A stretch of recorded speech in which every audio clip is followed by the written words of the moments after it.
Okay, well, welcome to the $6 million retirement plan webinar. It is 7:01. My name is Steph. Thank you for joining us tonight.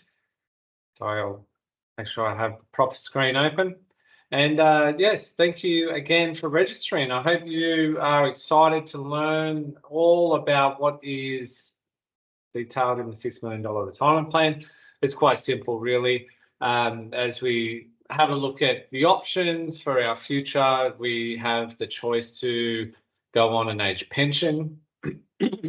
As per the 2022 numbers, you can retire on the pension with $26,000 income for a single, which is not fantastic, or $40,000 for a couple. Or if you have a decent super balance, then you can retire for a couple with $640,000. That is the recommended amount.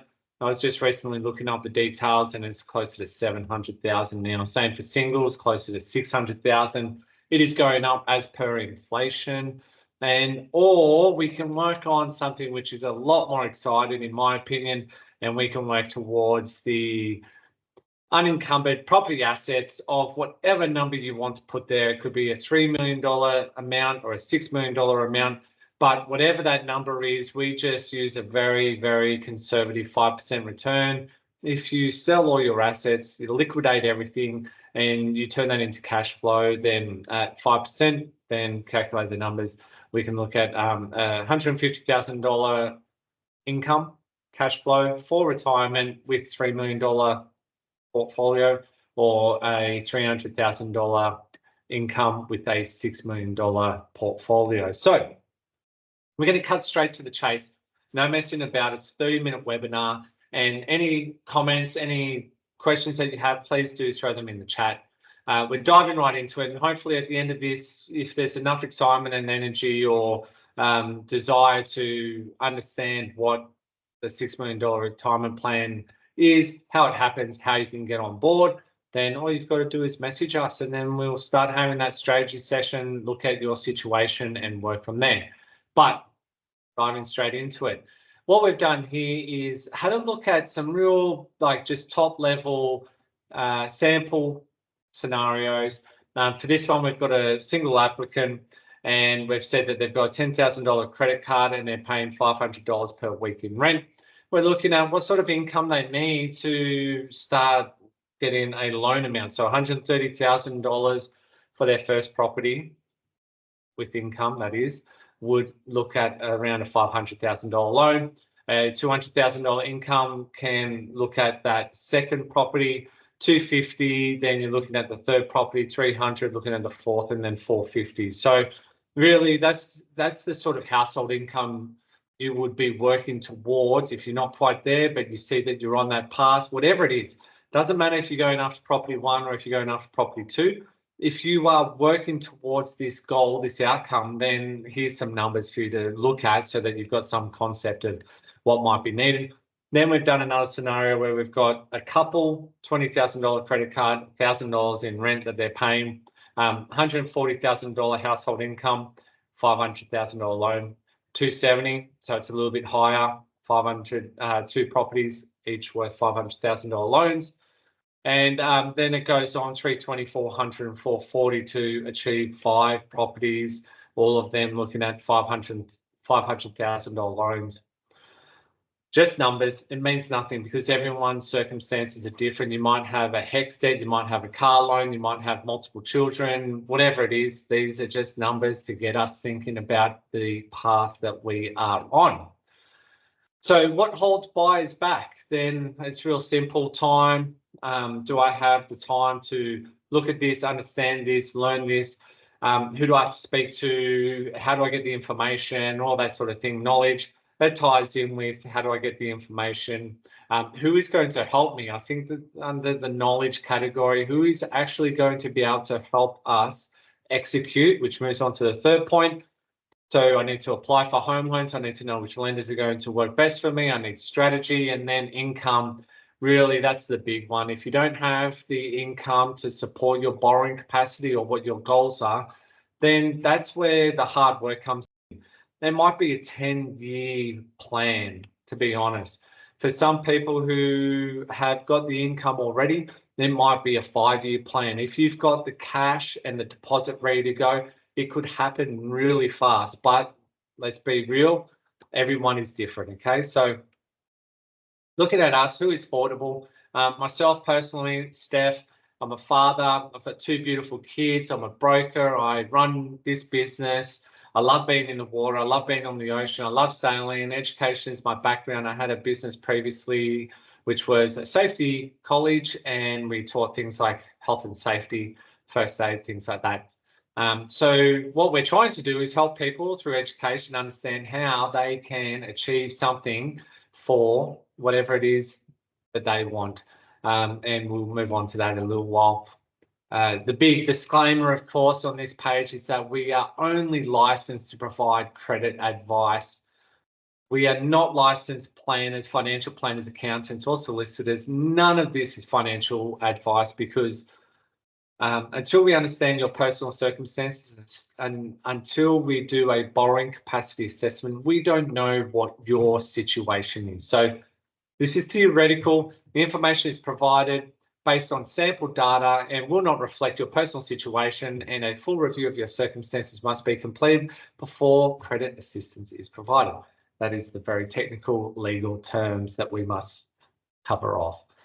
Again, more about who we are. We support our clients to achieve their life goals, whether it be buying a home, buying an investment property, or building a home or finance for their business. Like, we cover a lot of things, but really what we want to do is work with clients who are motivated and driven to build a property portfolio that will support them in retirement. What lifestyle do you want? Pension, let me call it an okay retirement with the super, if you've got a really healthy super balance, or do you want to do something which allows you to do what you want, when you want, where you want, with the people that you want? So that's what we want to help our clients with. We do have a giving philosophy. We're signed up to the Pledge 1% movement. We give to charities every month based on revenue, not on profit, not on anything else.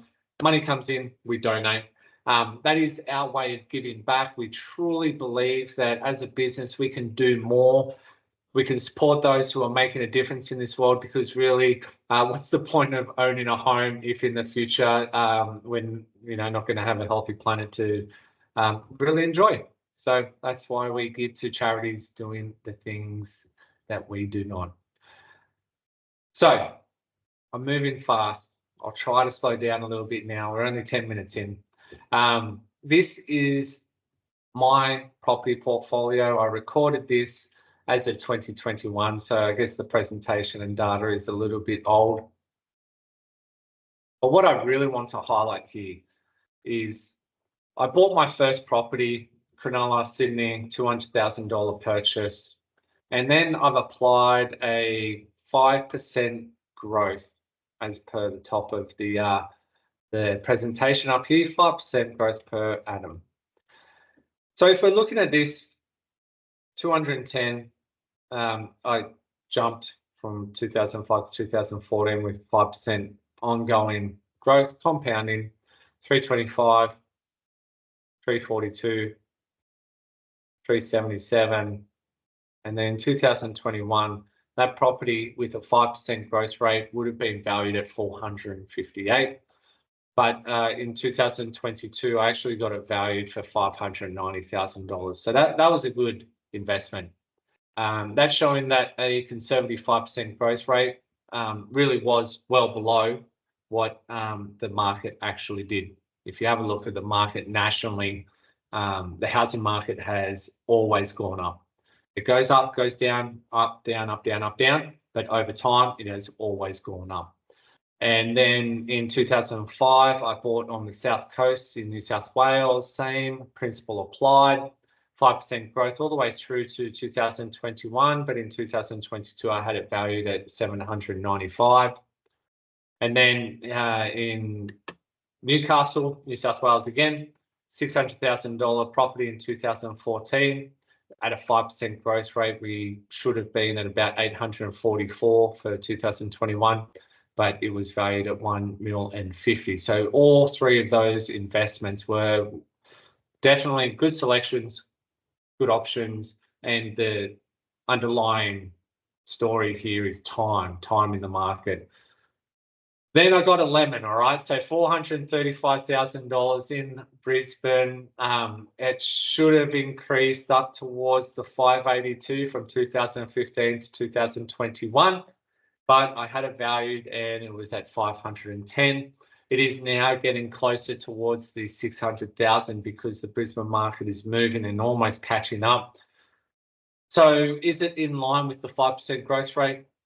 Yeah, it probably is. If I double check the valuation today, 2024, then it's probably getting pretty close to that 5% growth rate. But actually looking at this at 582 for 2021, add 3 more years on that, I'd say I'm probably still behind. So that's why I call it a lemon.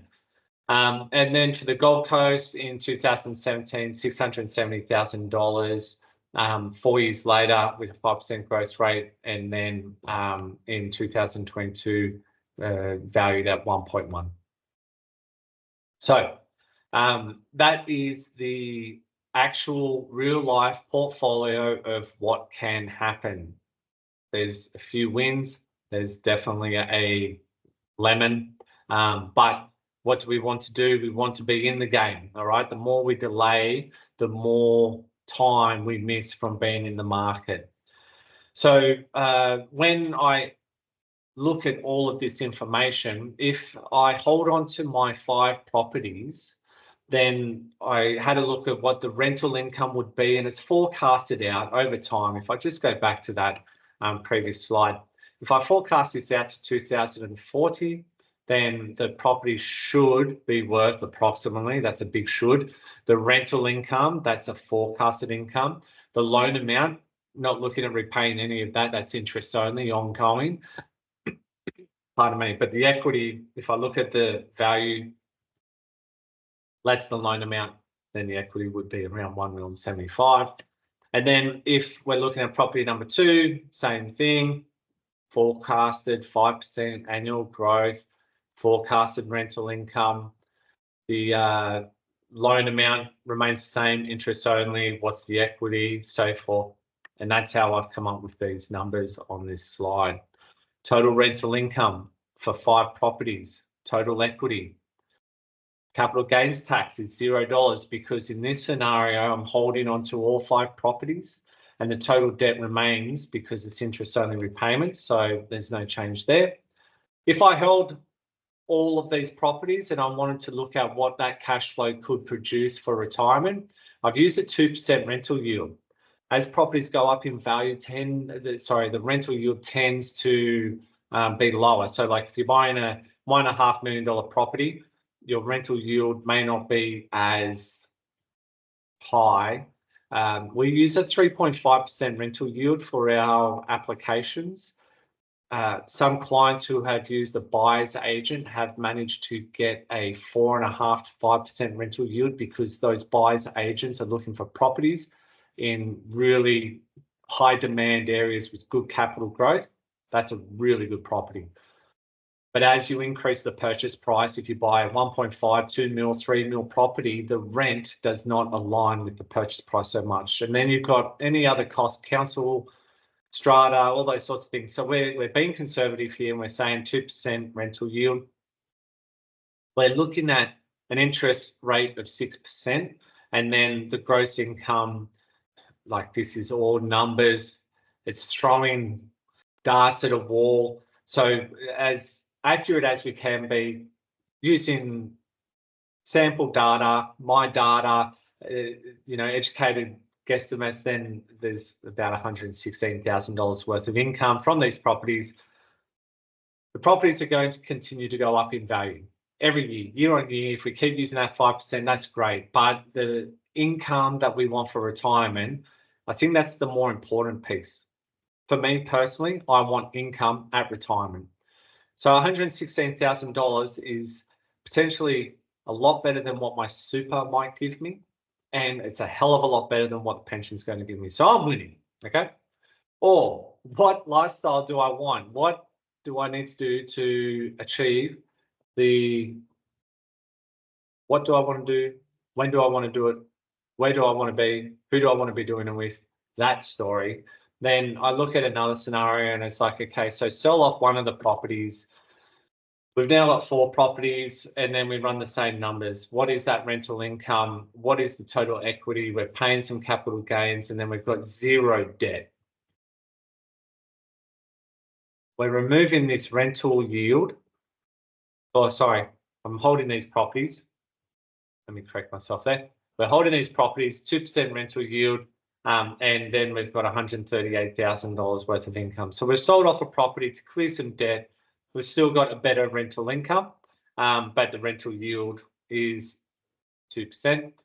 Otherwise, if we're looking at liquidating all assets, we get rid of everything and potentially with a 5% return, if we put all of our cash into something that is paying cash, then at 5%, it's a $230,000 cash flow. So based on that alone, hopefully you're following me and you see that we use assets to accumulate wealth, and then we sell the assets, liquidate them, and then turn it into cash flow, which is a very common strategy. Please do speak to a financial planner if you're in that stage, if you're wanting to fact check all of this. But accumulate assets, liquidate them, turn into cash flow for retirement is a very, very normal strategy. 116 up to $230,000 just on that scenario. So I guess the question is, do you own a property? In the chat, can you please just throw it in there if you actually own a property at the moment? If you do own a property, is it an investment property? And do you actually know the value of your property? If you can, please throw it in there in the chat. Let me have a look at what the responses are. Sorry, I just need to find the correct page so I can bring that up. 1, 2, okay. All right. So if you're already on that path, and that's fantastic, that's a great starting point. And we're just going to revisit these numbers. We've got the age pension, again, that's probably gone up since 2022. The super balance, the recommended super balance has definitely gone up since we created these slides. But when you're looking at the unencumbered asset position, it doesn't matter. 5% on any number is hopefully going to be a lot better than the other 2 options. So what does it take? It takes a bit of hard work, it takes some planning, it takes some commitment, strategy, and that's what we want to do with you. That's what we're wanting to do with all of our clients, help them and support them on that path. So what could a portfolio look like starting today? Again, if we were to consider an investment property every 2 years, okay, that means that our income is already supporting this pathway, but we can stretch that out. We can say a property every 4 years, it doesn't matter. But what could it look like if we were in the position to execute on this strategy right now? So we're looking at an 80% deposit plus our 5% in stamp duty and cost. So that's why we're using a 25% deposit. This is the hard one to come up with. That's the one that's like, okay, it might take a while to get there, but we do have other options. We can have a lower deposit. The stamp duty and 5% cost is never going to go away, but we do have options there. In this scenario, we've set a $500,000 property. We're looking at potential rental income at 3.5%. The mortgage in this scenario is 80% of the purchase price, so we've got $100,000 in equity. And as we progress along the story here, we then say, well, after 2 years, the property should have increased by 5% and then another 5%. Rental income goes up a little bit. The mortgage, if we were to take our mortgage up to 80% LVR, this is where it gets a little bit technical, then we could have increased our loan from 400 to 441, and then we bring that number down here and we say, well, now we've got $41,000 equity to contribute towards our next purchase. So how much deposit do we need for the next purchase? We're still using the same principles, same numbers. For a $500,000 purchase price, if we're using 25% deposit, we need cash plus our equity. Then we've got the 500 purchase price, rental income, loan amount, and equity, and we move on. Property goes up, rental income goes up, same as before. The equity that's available for us to use on the next purchase is the same as the previous scenario, 441.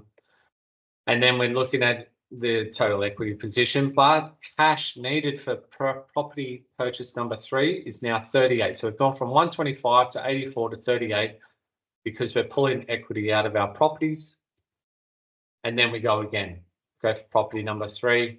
Whatever period of time this ends up being, it doesn't matter. What's important is that we're starting and we're on this path. If it takes 10 years, if it takes 15 years, getting in the market is the most important thing. Pardon me, my favorite quote at the moment is that you don't wait to buy property, you buy property and then wait. And it is so true. It's just time in the market. And then we move on and we keep going through property number 4. At this point, we've got a negative cash required because we've got enough deposit across these 3 properties. The 49, the 45 and the 41 covers our deposit. And then if we took out or increased our loan amounts to 80% and extracted that equity, then we'd actually be putting cash back into our pocket. So for property number 5, lots of numbers, hopefully not too confusing, but I hope that you understand the concept of using equity and cash and leverage to acquire more properties. Now, this is where it's all simplified. If we wanted to go with that $6 million retirement plan, we're working on acquiring as many properties as possible, pardon me, then this is what that scenario can look like. Your total property value over time could be north of 8 mil. Total rental income using that 3.5% rental yield.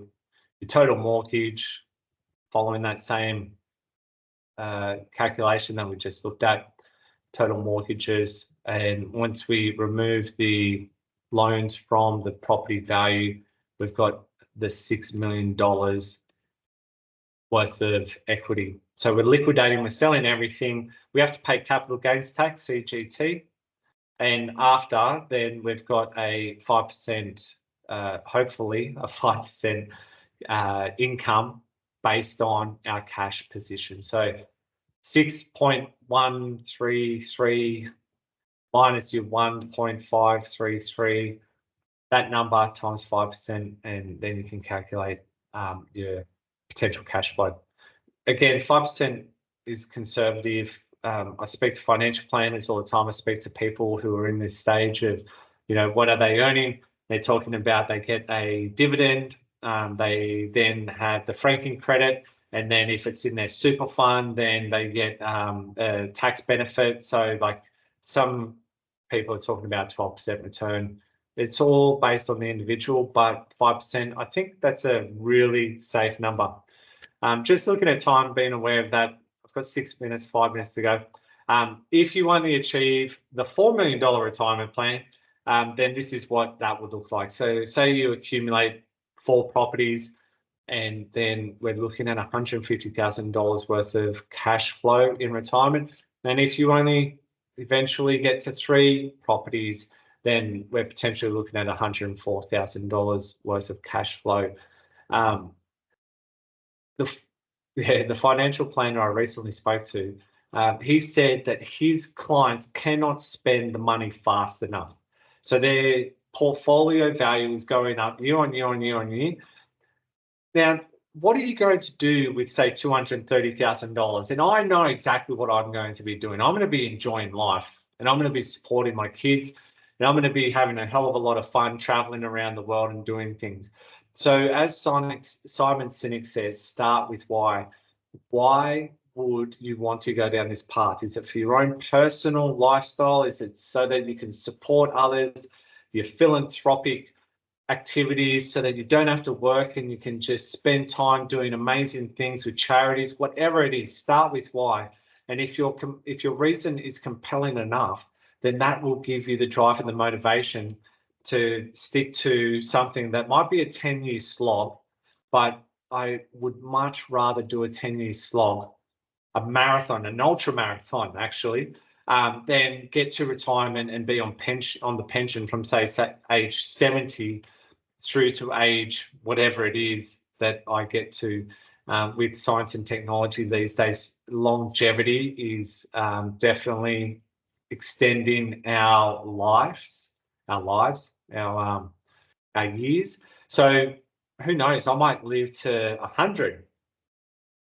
If I'm on the pension from age 70 through to 100, my mind might be functional, my body might be functional, I may not be able to work.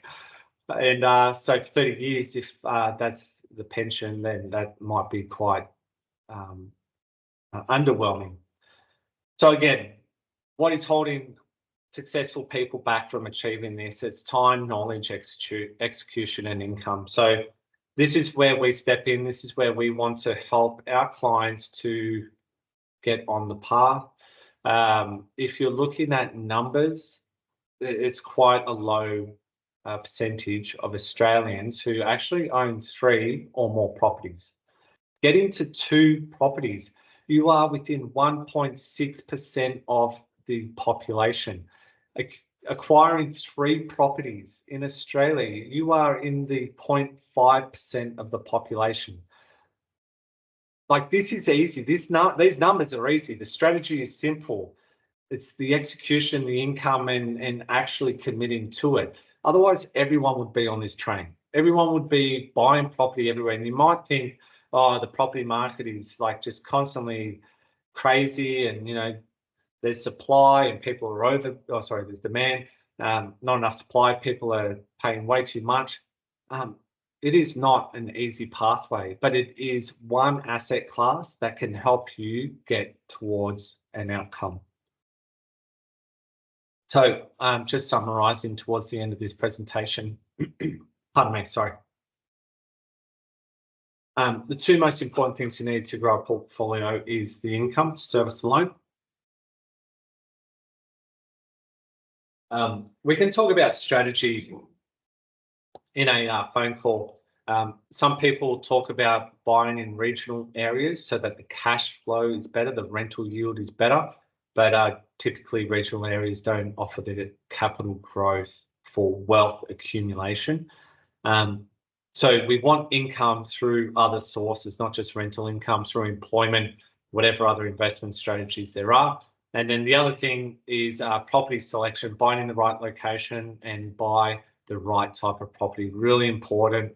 I bought my lemon thinking I knew what I was doing, but in reality, I should have used a buyer's agent, because this is what they do. Similar to ourselves, we look at home loans, we look at lenders, we look at interest rates, we look at different policy day in, day out. A buyer's agent looks at properties, locations, growth, infrastructure, government funding, all those sorts of things, day in, day out. They know where to invest. And I would always recommend a buyer's agent so that you have the best possible chance of finding a property with good capital growth and good rental yield, rather than having a stab in the dark or thinking you can do it better than someone who does it for a living. And so property selection, this is basically what we've just covered off.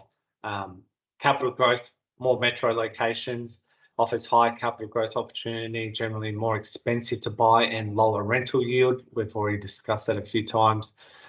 Versus regional areas, cash flow type properties, lower capital growth, less expensive to purchase, so smaller deposit and higher rental yield. So everyone needs to establish their own strategy.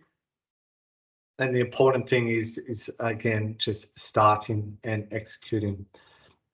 So I'm not going to stay on for a chat or anything from this discussion. Please reach out. I'm on LinkedIn. Jump onto affordable.com.au. You probably found me via LinkedIn because of our advertising there. Or please send an email. Let's book in a time to chat. Even if you're not ready right now, and it's a matter of understanding where you're currently at, doing a borrowing capacity assessment and putting a strategy in place. We work with clients for the life of their loans. We don't just help them and then move on. We want to support them through this whole journey. So thank you very much for attending tonight. I hope you learned something. I hope it wasn't too fast and too much information. I'm 1 minute over time, but please, I look forward to hearing from you soon. Have a great night.